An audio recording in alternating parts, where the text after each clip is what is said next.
Pada hari ini kita mau melihat firman Tuhan, yaitu masih dalam tema kasih karunia dan berkat-berkat Tuhan.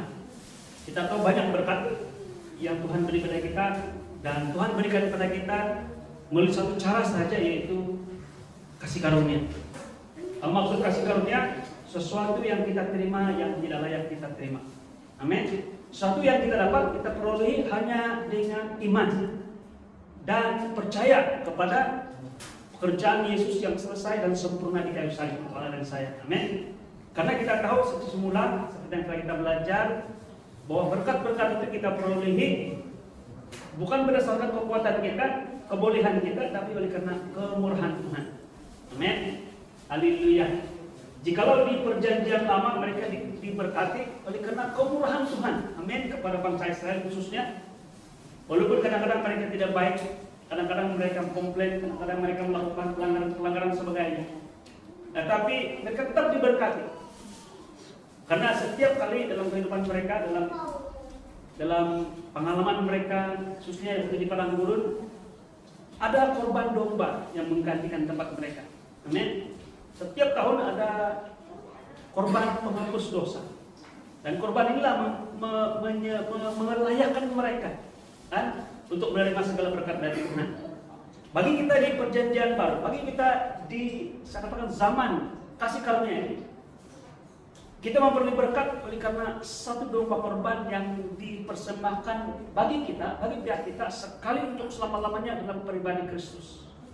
Dan itulah melayakkan kita, bukan karena kebaikan kita, tapi karena kemurahan Tuhan. Jadi kasih karunia dan berkat-berkat Tuhan itu sangat-sangat memberi pengertian pada kita bahwa berkat itu hanya boleh diperolehi, sekali lagi saya ingin katakan, melalui kemurahan dan kasih karunia Tuhan. Hari ini kita belajar tentang kasih karunia dan kesehatan. Boleh bersama dengan saya? Berkat-berkat banyak. Kan Penatua Frederik sudah kupas panjang. Bukan hanya berkat-berkat rohani, material, dan saya sambung lagi, bukan hanya berkat untuk jiwa kita, tapi juga kepada tubuh dan roh kita. Amin. Haleluya. Puji Tuhan. Dalam minggu 1 kita belajar bahwa kasih karunia ialah pintu masuk kepada segala berkat Tuhan. Dalam Efesus pasal 1 ayat 3 dikatakan, terpujilah Allah dan Bapa Tuhan kita Yesus Kristus yang dalam Kristus telah memberkati kita dengan segala berkat rohani dalam surga. Jadi bagaimana kita diberkati? Yaitu melalui Yesus Kristus di dalam melalui Tuhan kita Yesus Kristus yang di dalam Kristus telah memberkati kita. Maksudnya di dalam Kristus kita diberkati. Amin. Dalam Efesus 1 ayat 3. Dalam minggu yang kedua, minggu 1 kita berkat, minggu kedua berkat, yaitu pemeliharaan Tuhan. Kita belajar panjang lebar, saya ingat mau 1 jam, menggunakan 1 jam untuk khotbah hari itu. Kita belajar, kita disedarkan bahwa pemeliharaan Tuhan tidak berdasarkan kelayakan manusia, tapi lahir daripada kasih karunia-Nya. Dalam Mazmur 121 ayat 7 dan 8, Tuhan akan menjaga engkau terhadap segala kecelakaan. Dia akan menjaga nyawamu. Tuhan akan menjaga keluar masukmu dari sekarang dan sampai selama-lamanya. Perkataan akan menjaga itu diulang 3 kali. Akan menjaga engkau terhadap segala kecelakaan, akan menjaga nyawamu, dan yang ketiga akan menjaga keluar masukmu. Jadi Tuhan yang menjaga, yang memelihara. Amin. Kita belajar salah satu perkataan yang kita belajar pada minggu lepas, perkataan yang kita dalam bahasa Greek kan, prerio. Itu perkataan menjaga, melindungi kita. Amin. Dan bukan hanya menjaga sekarang, yang dulu atau akan datang, tapi selama-lamanya, senantiasa aktif pertolongan dan perlindungan Tuhan. Jadi minggu ini kita fokus kepada kasih karunia dan kesehatan. Tuhan bukan hanya menjaga kita secara luaran, tapi memberi kita kesehatan sebagai warisan dalam kasih karunia-Nya. Kesehatan bukan hasil usaha. Ini pernyataan yang sangat-sangat bombastik ini, karena orang bilang mana ada. Kita menjaga kesehatan kita, jaga cara makan kita jaga kita punya pergerakan fisikal kita, kan? kita jaga, semua jaga. Ada yang menjaga sampai satu peringkat pemakanan herba, kemudian ada dia punya workout kan dan sebagainya. Nah, saya berkata kita pada hari ini bahwa kesehatan juga adalah berkat daripada kemurahan dan kasih karunia Tuhan. Amin. Kesehatan bukan hasil usaha, diet atau prestasi rohani kita. Ia adalah hadiah melalui korban Yesus. Beli bersama dengan saya. Ia merupakan gift daripada apa yang Yesus telah lalui di kayu salib, yang sebagai domba korban bagi kita. Nanti kita akan telusuri ini bersama-sama. Nomor 1, Yesus menanggung penyakit kita. Ini kebenarannya. Amin. Jadi kita belajar dalam Alkitab, kita belajar sebagai orang percaya bahwa ini dasar bagaimana dan mengapa kita memiliki kesehatan ini. Amin. Kita tidak sinkronis dengan apa yang dibuat atau dipikirkan atau aja di luar sana. Kita hidup seperti apa yang seluruh dalam dunia sehari-hari, seperti apa yang mereka lakukan dan sebagainya, tapi dengan dasar yang sangat-sangat jelas bahwa kesehatan kita bukan karena kekuatan kita. Amen. Sebagai satu ilustrasi lah tentang kasih karunia dan kesehatan ini. Kalau bilang kamu menjaga kesehatan kamu, jaga makanan dan sebagainya, betul. Dia mempunyai efek dalam tubuh kita secara biologis, betul. Amin. Nah, tapi kita tidak pernah tahu tepat apa yang kita makan itu adalah barang yang tepat. Kita perlu kemurahan Tuhan untuk kita mengambil makanan kita itu sehingga dia tidak memudarat. Bersama dengan saya, tidak memudaratkan kepada kita. Selama kita berdoa, Tuhan kuduskan makanan ini. Ada orang yang tidak berdoa, tapi dia punya iman, percaya bahwa setiap kali dia beli makan, dia percaya Tuhan melindungi dia. Kita tidak tahu. Apalagi kebanyakan pemakanan kita termasuklah herba-herba yang kita ambil di luar sana, kita tidak tahu dia punya asal usul. Walaupun ada klaim bahwa dia baik, mempunyai nilai dari segi kesehatan dan sebagainya, tapi kita tidak pernah tahu secara tepat kesan sampingan dan sebagainya. Apalagi banyak barang-barang, saya berbicara secara umum nih, saya tidak menuduh apa-apa atau produk di luar sana yang merupakan barang tiruan. Betul kan? Barang tiruan. Apabila itu sudah laku di TikTok, wah memang ada dia punya ada kesan positif dia. Adalah orang-orang tertentu, pribadi yang mengambil kesempatan mengeluarkan produk yang sama, jenama sama, tapi tiruan. Kita tidak tahu. Jadi apa yang saya katakan di sini, kita tidak boleh bergantung sepenuhnya kepada apa yang diambil di luar sana. Apalagi sekarang banyak bahan pengawet, banyak perasa, pewarna, pewangi, tiruan. Saudara, kita bergantung sepenuhnya kepada kemurahan Tuhan. Kita mungkin duduk, dijemput orang makan dan sebagainya. Kita tidak tahu apa yang kita makan, tapi kita makan dengan iman. Maksudnya apa? Dengan kemurahan Tuhan. Bahwa itu tidak memudarat kita. Sebaliknya kita berdoa supaya walaupun itu memudaratkan kepada orang lain, bukan kita kehendaki begitu, tetapi sebaliknya memberi berkat kepada anak saya. Tuhan boleh mengubah kutuk menjadi berkat, termasuk dalam hal pengambilan makanan. Boleh bersama dengan saya. Sebab apa saya katakan bahwa kesehatan yang kita miliki sampai sekarang, kalau kita masih hidup, malah kita sembuh dari penyakit-penyakit kita, itu adalah karena kemurahan Tuhan. Amen.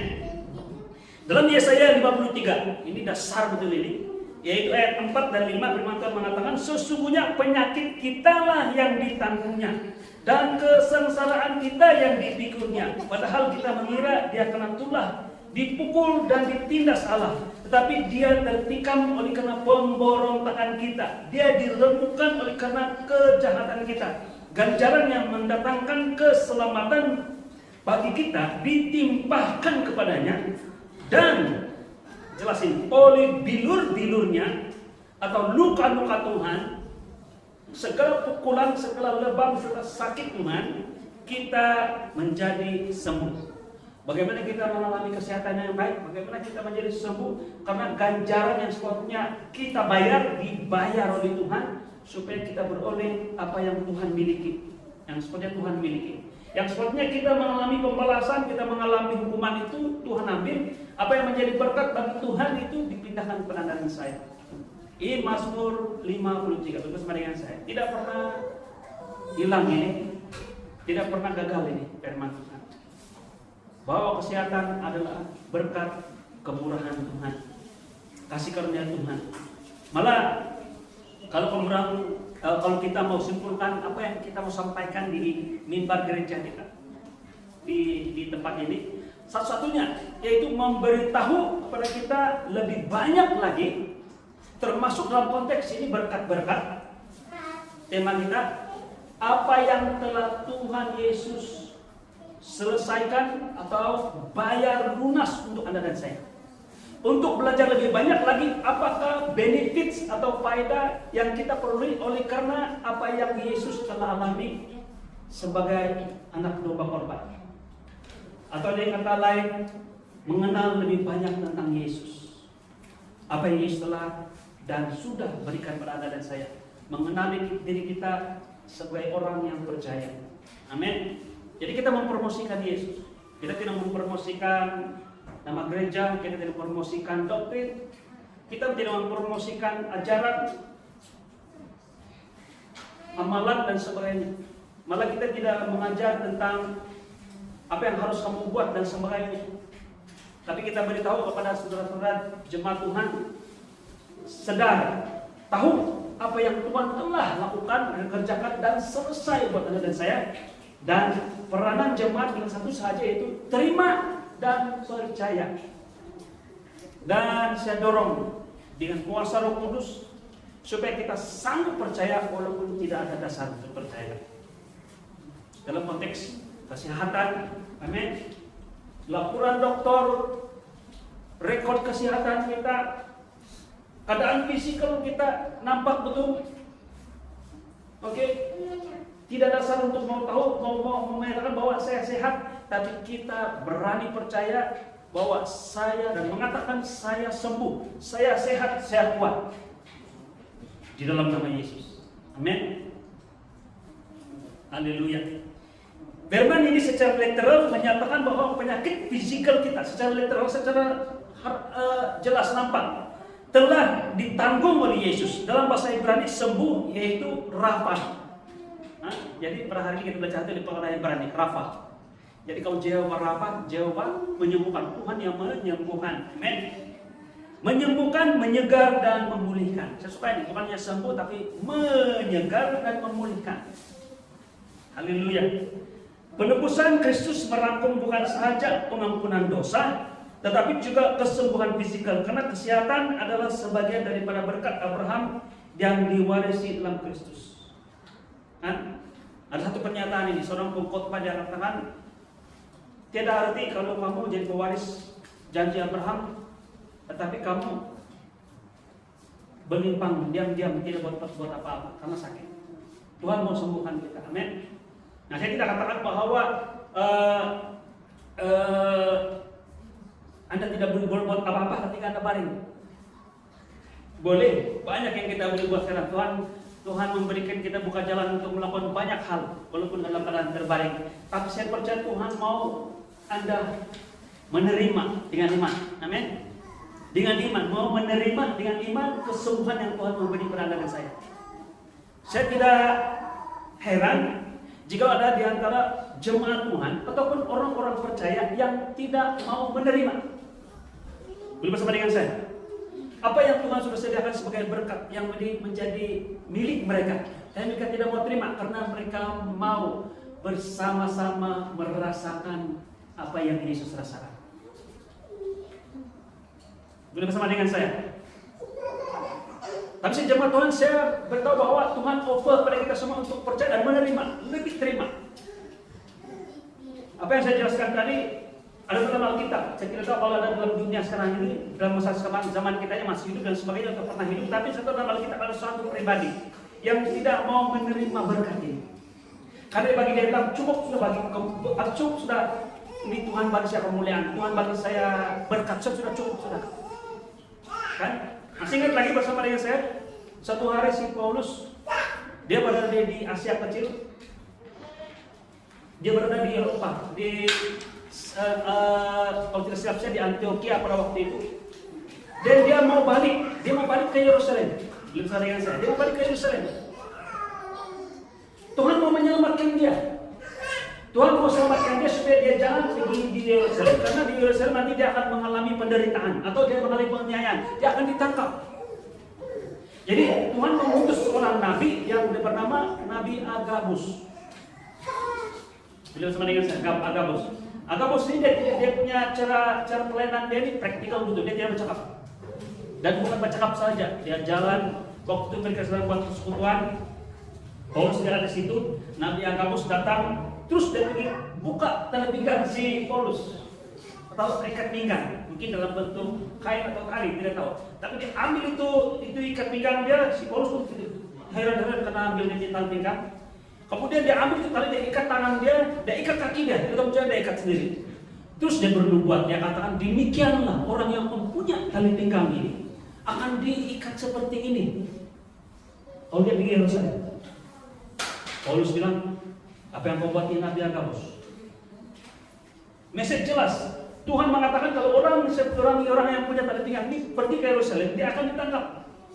Paulus bilang, thank you Agabus, terima kasih Roh Kudus karena beritahu saya bahwa apa yang akan berlaku pada saya. Tapi dia ambil tali, dia ikat balik. Saya tetap pergi Yerusalem juga. Karena Paulus tahu bahwa bagi dia bila bersama-sama mengalami penderitaan seumpama ini adalah kemuliaan yang Tuhan berikan kepada dia. Dia pilih untuk tidak menerima. Haleluya, bersama dengan saya, saudaraku terima. Nah, jika Tuhan mau kamu Indio itu saya serahkan untuk balikan kepada saudara untuk mau mengambil dengan iman. Amin. Haleluya, puji Tuhan. Nomor 2, kesembuhan sudah dijamin di salib. Amin, sudah dijamin. Apa yang kita baca dalam Yesaya 53 itu berbicara tentang korban Yesus. Oleh bilur-bilurnya kita menjadi sembuh. Amin. Saya suka dengan film Mel Gibson ketika dia buat film jahat. Ada satu peringkat yang Yesus jadi dicambuk itu dengan cambuk yang dawai yang ada kok ada cambuk hijau itu. Kalau di hutan itu kan bila kena itu kulit tarik begitu daging memang kuyak kulit badan semua. Dan Mel Gibson gambarnya itu hampir sehingga itu menggambarkan apa yang berlaku pada Yesus. Ada waktu peringkat Yesus sudah terbaring. Terbaring sudah terampai di kurang macam itu dan orang bilang diam duduk sudah jangan bangun lagi dia bilang. Orang mau supaya dia jangan bangun karena kalau dia bangun lagi orang bilang paham kan ini algojo itu istilah itu yang Romawi punya teman Paul ini. Kalau kamu paham betul dengan situasi film itu, orang pukul dan orang yang kena pukul itu oleh karena pukulan mereka hebat luar biasa, orang itu terus tidak boleh bangkit lagi.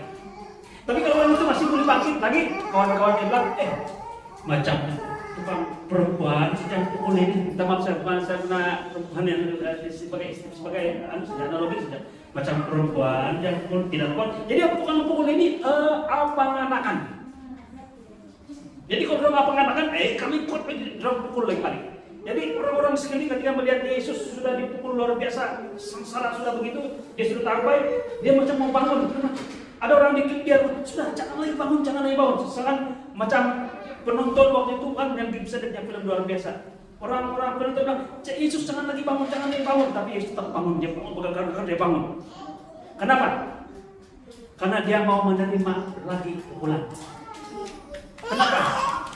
Karena seakan-akan seperti begini.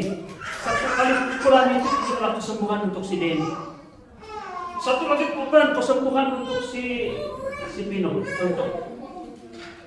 Tapi Tuhan masih ingat lagi ramai lagi orang yang dia mau disembuhkan oleh karena bilur dia. Dan seakan-akan ketika dia bangkit belum cukup. Belum semua orang kabur. Katakan macam seperti itu situasi dia. Dan Tuhan bangkit supaya ketika pukulan itu selesai, dia selesai menerima pukulan untuk semua Anda yang sakit supaya menjadi sembuh. Duduk sama dengan saya. Oleh bilur-bilurnya kita menjadi sembuh. Oleh Mel Gibson luar biasa. Saya percaya ada urapan Tuhan di situ. Banyak orang yang bertobat melalui filmnya Passion of Christ. Amen. Dalam bahasa Yunani, dalam 1 Petrus 2:24 firman mengatakan begini, ia sendiri telah memikul dosa kita dalam tubuhnya di kayu salib. Ini 1 Petrus dia petik dalam Yesaya. Dia katakan supaya kita yang telah mati terhadap dosa hidup untuk kebenaran, oleh bilurnya kamu telah sembuh. Maksudnya Petrus tahu betul apa yang dalam Yesaya. Dia petik itu khusus merujuk kepada salib Yesus, pada pribadi Yesus, korban Yesus. Amen. Dalam bahasa Yunani telah sembuh ialah dalam bentuk auris, maksudnya berterusan, aktif terus menerus, yaitu menunjukkan tindakan yang telah sempurna di masa lalu. Maaf saya, bukan berterusan. Auris maksudnya sudah berlaku dan sudah selesai. Boleh bersama dengan saya. Dan tidak akan diulang-ulang lagi. Contohnya kalau kau sakit, kau sudah makan obat. Kalau kau sudah makan obat, kau sembuh, kau tidak perlu makan obat lagi. Itu auris, maksudnya kesembuhan yang sudah berlaku. Boleh bersama dengan saya. Itu yang Tuhan beri kepada saya. Kalau mau tanya kita semua sebagai jemaat Tuhan, adakah Anda percaya? Pertanyaannya, adakah Anda kita percaya bahwa kita telah sembuh? Amen. Saya suka satu saksian yang saya bawa pada hari ini. Pada tahun 1998, kalau tidak salah saya, 99, saya di Anamatas. Kalau tidak salah saya di Anamatas. Saya mengalami satu penyakit dan saya pergi jumpa dokter. Saya heran tuh, bahwa pagi saya punya mata saya bengkak, saya lemas. Hasil petang itu saya pergi jumpa dokter. Dan dokter beritahu yang kandungan gula di dalam darah saya sangat tinggi. Kandungan darah yang normal adalah 55, saya berangkat 55, dipanggil guna unit mol. Tetapi saya punya kandungan gula itu 11 lebih. Jadi dokter bilang, saya mau cek kau lagi dalam masa 2-3 hari. 2-3 hari, posisi saya pergi lagi. Dan bila cek masih kandungan gula dalam darah saya masih tinggi. Dan dokter itu katakan, Denny, kau ada kencing manis. Kau ada kencing manis. Saya risau. Dan saya sedih dan saya tertekan karena setahu saya orang yang ada kencing manis kebanyakan orang-orang yang sudah berumur. Kalau saya tahu bahwa ada juga orang muda dapat kencing manis. Waktu itu umur saya lebih kurang 18-19 tahun. 18 tahun, jadi orang cabut umur saya 19 tahun. Dilatih dokter, Denny, saya mau ajar kamu. Dia cek satu kali lagi, ketiga kali dia cek saya. Dia ketiga kali, yang minggu yang berikutnya dia cek darah masih tinggi, akhirnya gula masih tinggi, dan dia confirm yang saya kencing manis dan dia ajar pada saya. Dia bilang, Denny, mari saya beritahu kau, saya mau ajar kamu bagaimana kamu hidup sebagai orang yang mengalami kencing manis ini atau diabetes mellitus ini. Dia katakan begini, dia guna tangannya, kalau kau makan nasi, dia bilang jangan lebih dari ini. Ini kalau saya main tangan ini begini besar lagi. Tangannya kecil saja, saya nampak mangkuk kecil ini. Kalau kau makan nasi, makan mie goreng kah, semua yang ada karbohidrat, ada kanji, begini saja, jangan makan lebih. Walaupun kau masih lapar, jangan makan lebih. Oh tidak apalah, kalau kau tidak mau makan nasi, kau kasih ganti dengan kentang lecek ataupun pisang pun boleh, tapi jangan lebih dari itu.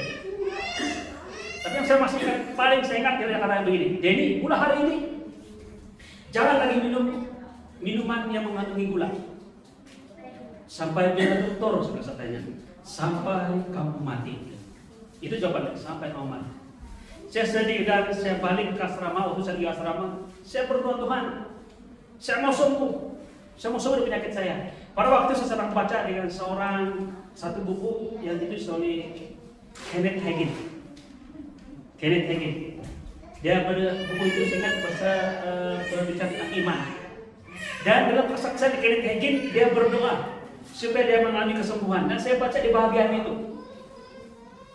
Ketika dia ada penyakit, saya ingat dia penyakit polio yang boleh membawa maut ataupun yang tidak umurnya tidak panjang lebih kurang begitu. Dia dihantar pulang karena hospital tidak lagi dapat jamin kesehatan dia waktu itu. Itu waktu zaman Kenneth Hagin itu kemudahan kesehatan itu tidak seperti sekarang ini.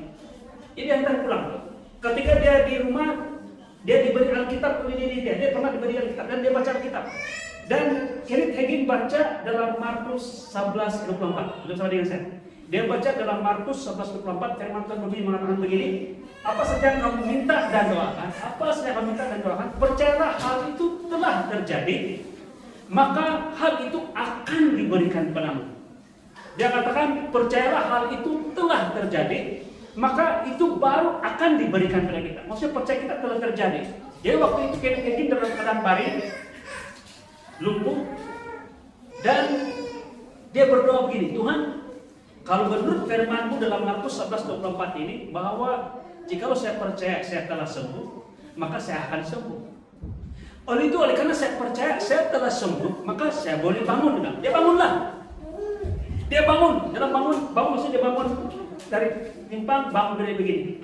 Kalau gitu saya percaya bahwa saya sudah boleh berdiri dalam keadaan kaki. Kalau orang yang polio kaki tinggal tulang lagi nih, kurus gitu, macam lumpuh lagi.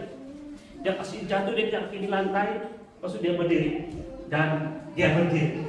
Dan untuk kesaksian oleh keluarga dia mengatakan pada waktu Kenneth Hagin sembuh pada waktu itu, bilik dia tidak boleh, bilik dia dalam ada macam bising-bising, ada gangguan. Dan ada cahaya keluar dari bilik dia. Dan ada kabus, ada dua ini, ada kabus, ada cahaya. Dan dua-dua ini menunjukkan hadirat Tuhan, yaitu Shekinah Glory. Masih ingat lagi orang Israel ketika di padang gurun, yang awan, itu penyertaan Tuhan, yang awan pada waktu siang, pada waktu malam, yang api. Bapak dia coba masuk, waktu mendengar sesuatu macam mental, ada apa-apa dengan si Kenneth Hagin dalam kan, dia coba masuk, tapi dia masuk. Terumpan keluar, karena itu macam ada spring tolak ya. Pada waktu itu Kenneth Hagin sembuh, karena Markus 11:24. Percayalah bahwa kamu telah menerimanya dan hal itu akan diberikan kepadamu. Oleh itu, daripada kesaksian Kenneth Hagin dan firman Tuhan dalam Markus 11:24, saya berdoa. Saya bilang, Tuhan, karena sebelah sini itu kita punya, saya tahu bahwa yang mengeluarkan insulin adalah daripada organ kita dipanggil pankreas. Dalam pankreas itu ada sel-sel beta dan sel-sel Langerhans lebih kurang, yang mengeluarkan insulin yang mengurangkan glukos kepada glukagon ataupun glikogen. Saya lupa, tapi saya teringat lagi itu.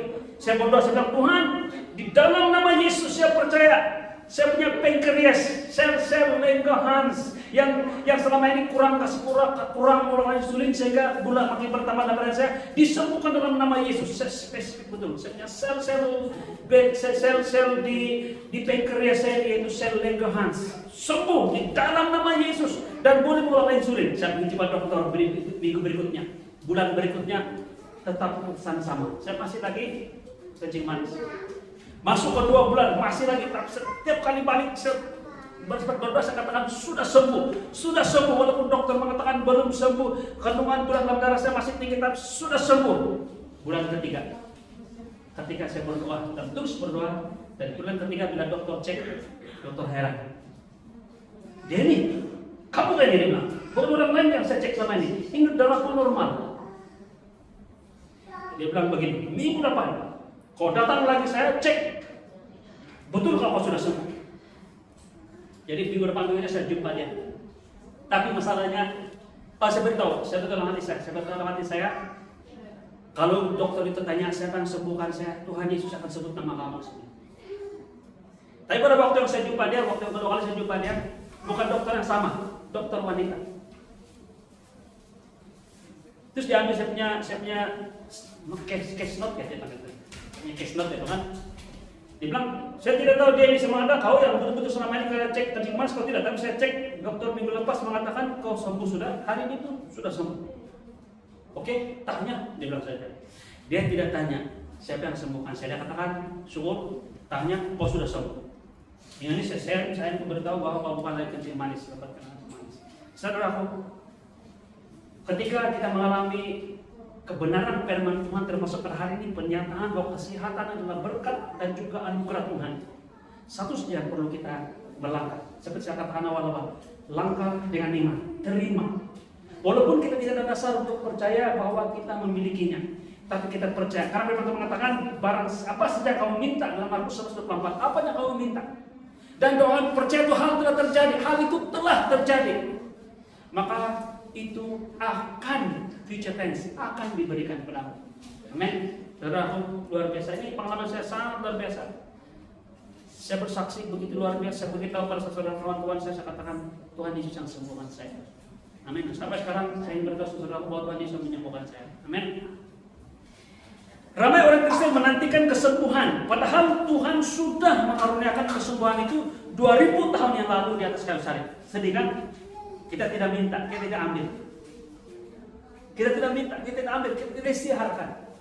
Amin. Yang sudah kita miliki dalam Yesus. Nomor 3, kesehatan adalah berkat kasih karunia. Amin. Dalam Roma 5 ayat 17, teman-teman mengatakan mereka yang telah menerima kelimpahan kasih karunia dan anugerah kebenaran akan hidup dan berkuasa oleh karena satu orang itu, yaitu Yesus Kristus.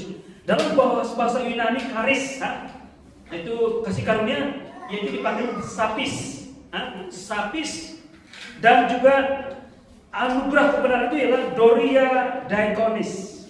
Itu adalah perkataan dalam bahasa Greek. Amin. Adalah anugerah bukan kita capai, kita usahakan kita dapat, tetapi merupakan satu karunia, satu anugerah untuk Anda dan saya. Amin. Kata hidup dan berpuasa, akan hidup dan berpuasa, will reign in life itu membawa maksud hidup dalam kemenangan, termasuk dalam hal sakit penyakit. Maksudnya hidup berpuasa, berpuasa atas sakit penyakit kita dalam nama Yesus.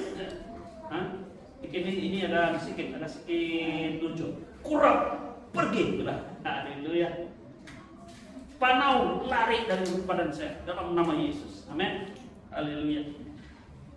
Menerima kelimpahan kasih karunia, bukan hukum Taurat, akan membuka pintu kepada hidup yang sehat, damai dan penuh. Dia punya kunci tetap sama, yaitu menerima. Saudaraku, iman bukan tugas kita untuk lihat. Boleh bersama dengan saya? Bukan kita lihat kita saya punya iman yang besar untuk menerima. Tidak. Tugas kita adalah untuk mengambil, menerima sebanyak apa yang Tuhan Yesus berikan. Apabila kita berani mengambil dan menerima apa yang Tuhan Yesus berikan, Tuhan Yesus akan lihat kita dan dia katakan betapa besar iman. Tuhan yang melihat iman kita. Tugas kita adalah melihat kemurahan dan kasih anugerah yang Tuhan sudah sediakan dan sediakan bagi kita. Penuh, selesai, sempurna. Amin. Oleh karya Yesus di kayu salib.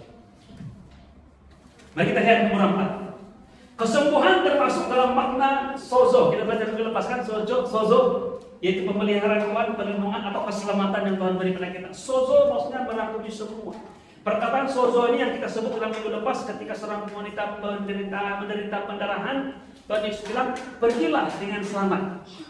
Tapi kita belajar dalam bahasa Greek bukan pergi dengan selamat, tapi pergilah ke dalam selamat. Go into peace. Peace ini adalah merujuk kepada keselamatan ataupun dalam bahasa Greek sozo. Amin. Dalam Markus 5:34, hai anak-anakku, imanmu telah menyelamatkan engkau, pergilah dengan selamat dan sembuhlah dari penyakitmu. Ini yang wanita pendarahan sebut. Perkataan menyelamatkan dalam bahasa Yunani adalah sozo, yaitu membawa maksud diselamatkan, disembuhkan. Bersama dengan saya. Diselamatkan, disembuhkan, dipulihkan dan dilepaskan sepenuhnya. Ada penebusan, pembebasan yang penuh. Amin. Banyak orang hanya menerima separuh Injil, istilah saja. Dia bilang saya terima keselamatan Yesus, masuk mati, masuk neraka. Tapi tidak apalah, biarlah dalam dunia ini hidup susah-susah, sakit-sakit, tidak apa. Kalau dia lakukan itu dengan iman tidak masalah. Tapi kebanyakan orang tidak tahu bahwa sozo keselamatan yang Tuhan berikan termasuklah malah package bersama dalam Yesus. Ketika Tuhan Bapa di surga berikan Yesus pada kita, dia package termasuk kesembuhan Tuhan dan saya. Amen. Banyak orang menerima separuh Injil, hanya percaya pada keselamatan roh, tapi tidak menyadari kesehatan tubuh juga tersedia dalam penebusan. Amin. Haleluya. Nomor 5. Jangan bergantung kepada usaha sendiri. Dalam Galatia ayat 3 ayat 5, pasal 3 ayat 5, firman Tuhan berbunyi seperti ini, adakah ia yang mengaruniakan roh kepada kamu dan yang mengadakan mukjizat di antaramu melakukan semua itu karena kamu melakukan hukum Taurat atau karena kamu percaya kepada pemberitaan Injil? Nah, saya beritahu kita di sini, mujizat dan kesembuhan tidak datang karena kita berdisiplin atau kita sempurna perfect, kita baik. Tetapi karena kita percaya kepada Injil kasih karunia-Nya. Amin. Umat Tuhan menjadi lemah apabila mereka percaya bahwa mereka mesti layak untuk sembuh. Tetapi Injil sebenarnya menyatakan kita sembuh karena Yesus layak dan telah memberikan segalanya secara cuma-cuma. Saya beritahu sini satu lagi pernyataan yang saya mau jelaskan lagi saudaraku. Bukan hanya Yesus melayakkan kita, itu sudah cukup betul. Tapi kalau kita bilang Yesus layak, maka demikian juga saya layak. Karena kelayakan kita adalah kelayakan Yesus. Kalau Yesus layak, Anda dan saya layak. Karena Yesus dalam kita di dalam Yesus. Amin. Roh Kudus tinggal dalam kita. Apa yang menjadi hak Kristus di dalam roh, di dalam diri kita, itu menjadi hak menjadi diri kita. Amin. Umat Tuhan menjadi lemah apabila mereka percaya bahwa mereka mesti layak untuk sembuh. Tapi Injil sebenarnya menyatakan kita sembuh karena Yesus layak dan kita telah memberikan segalanya secara cuma-cuma untuk kalian saya. Amin. Nomor 6, mari kita lihat nomor 6. Mengambil perjamuan kudus dengan pengertian. Saya mau kaitkan dengan perjamuan kudus dengan kesembuhan. Amin. Karena apa yang kita lakukan sebagai peringatan akan kematian Kristus. Malas yang beritahu kita atas penderitaan dan lebih tepat lagi bilur-bilur Yesus. Dan akhirnya bilur-bilur itu membawa kepada kematian Kristus. Atau lebih tepat lagi Yesus menyerahkan nyawanya untuk Anda dan saya adalah untuk pemulihan dan penyembuhan kita. Dalam Yesaya 53, firman Tuhan mengatakan oleh bilur-bilurnya Anda dan saya menjadi sembuh. Dalam 1 Korintus pasal 11 29 sampai 30, firman Tuhan mengatakan begini, karena barang siapa makan dan minum tanpa mengakui tubuh Tuhan, ia mendatangkan hukuman atas dirinya. Sebab itu banyak di antara kamu yang lemah dan sakit, dan tidak sedikit yang meninggal tanpa mengakui tubuh Tuhan. Saya mau jelaskan apa itu maksudnya mengakui tubuh Tuhan. Yaitu tidak memahami bahwa tubuh Yesus telah dipukul bagi menggantikan tubuh kita yang seharusnya sakit. Yesus menggantikan tempat kita. Dia menerima pukulan bilur-bilur Yesus. Amin.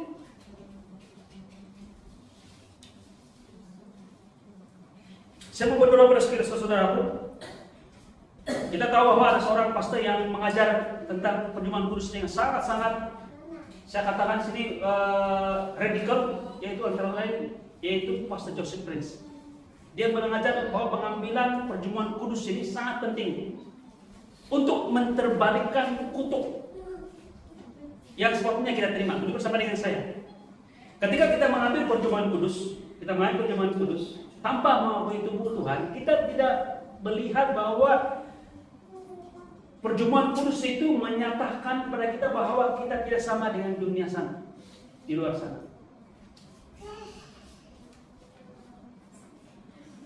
Orang yang tidak mengakui tubuh Tuhan ketika main perjamuan kudus, mereka firman Tuhan mengatakan tidak kurang dari mereka. Sini dia katakan yang menjadi lemah,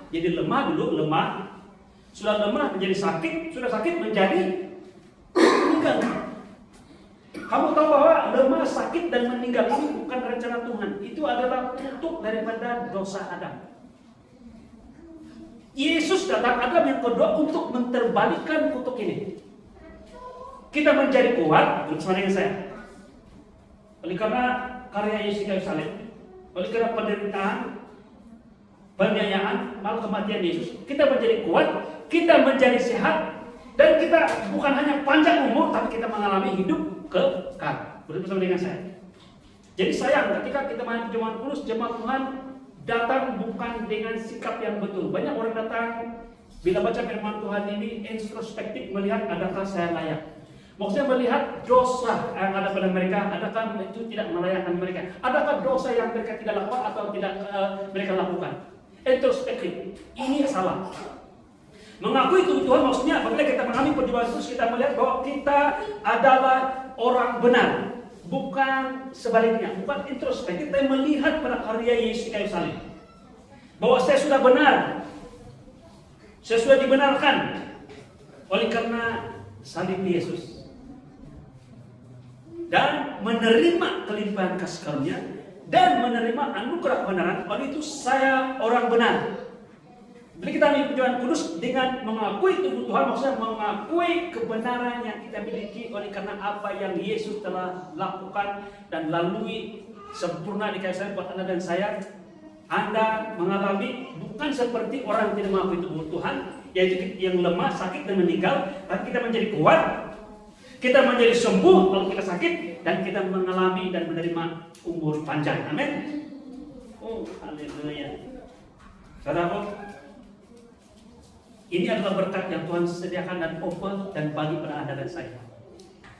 Jemaat Tuhan datang dengan iman. Siapa yang mau datang dengan iman, ambil dan terima berkat yang Tuhan sediakan di buat Anda dan saya.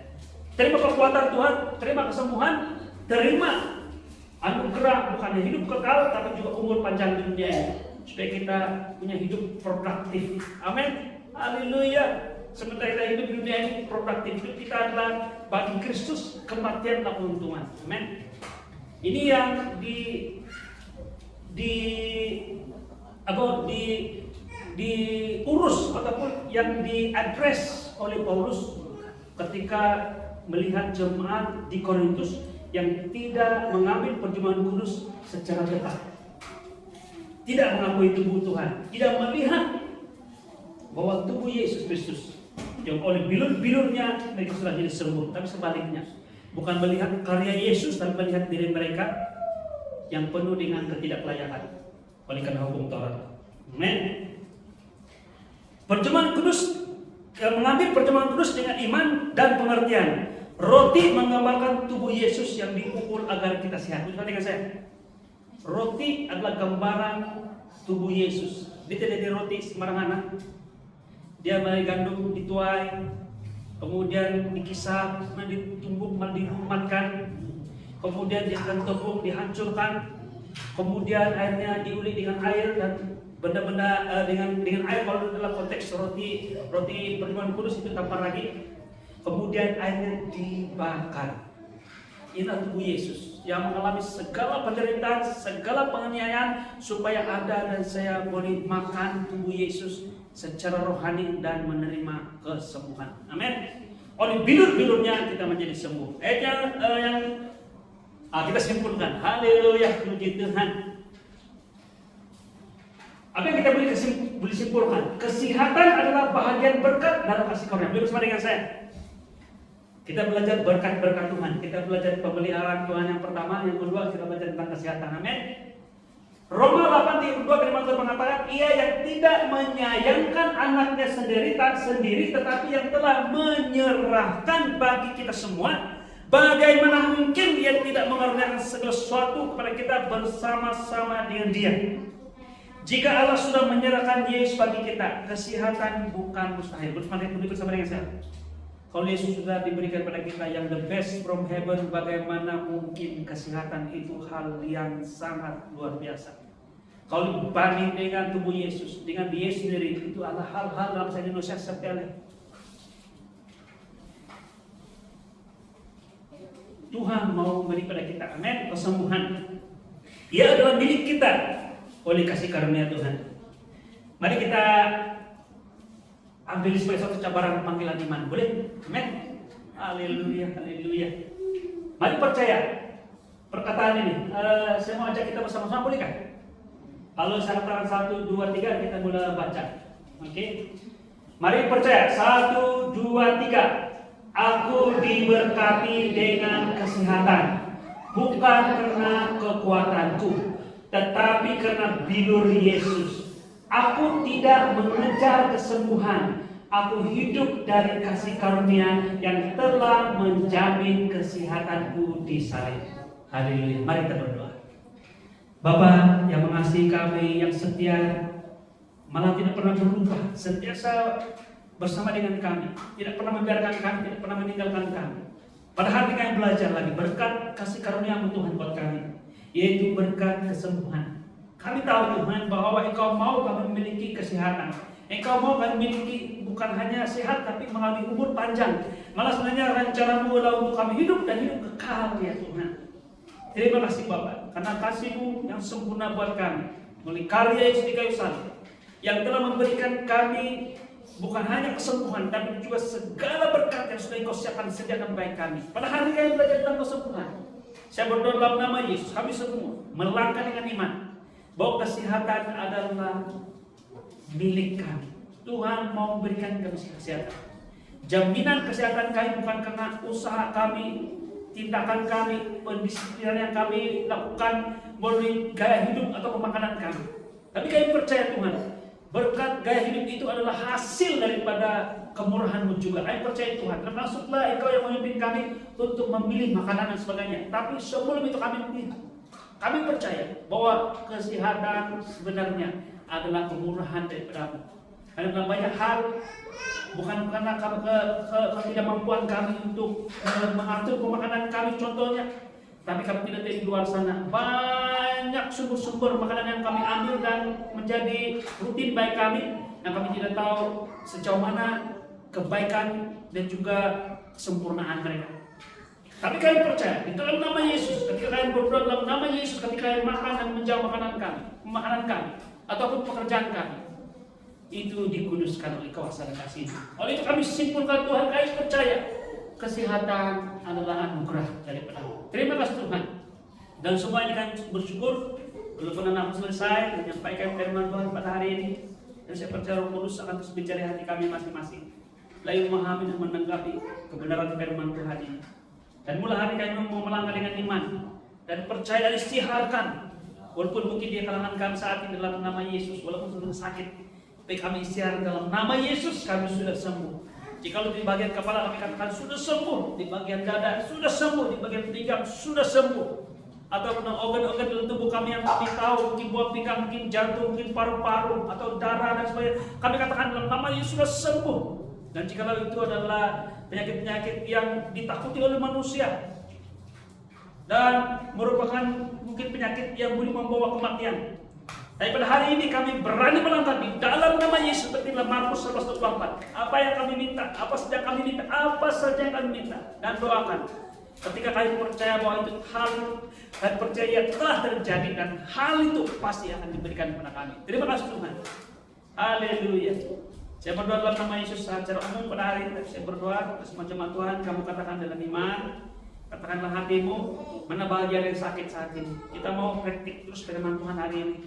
Karena bukan karena kekuatan kita, bukan karena kemudahan kita, tapi kita hanya mau menerima dari Tuhan pada hari ini. Katakan Tuhan, saya menerima. Sebut bagian mana yang sakit. Kalau orang disebut spesifik, katakan itu. Katakan sekarang, katakan bagian dada, bagian pinggang, bagian lutut dan sebagainya. Mungkin bagian kepala, mata dan sebagainya, anggota tubuh. Bapak saudara saat ini dalam nama Yesus, apapun yang jemaat sedang sebut saat ini, mungkin sedang sentuh dan sedang tumpang tangan, di dalam nama Yesus kami menerima kesembuhan dan kami istiharkan, kami percaya telah sembuh dalam nama Yesus. Haleluya, haleluya. Mulai hanya bagi Bapak penyampaian firman Tuhan berakhir sini, tapi kau terus bisa di hati kami. Terima kasih Tuhan. Di dalam nama Yesus kami berdoa. Semua yang percaya kata bersama-sama. Amin. Haleluya.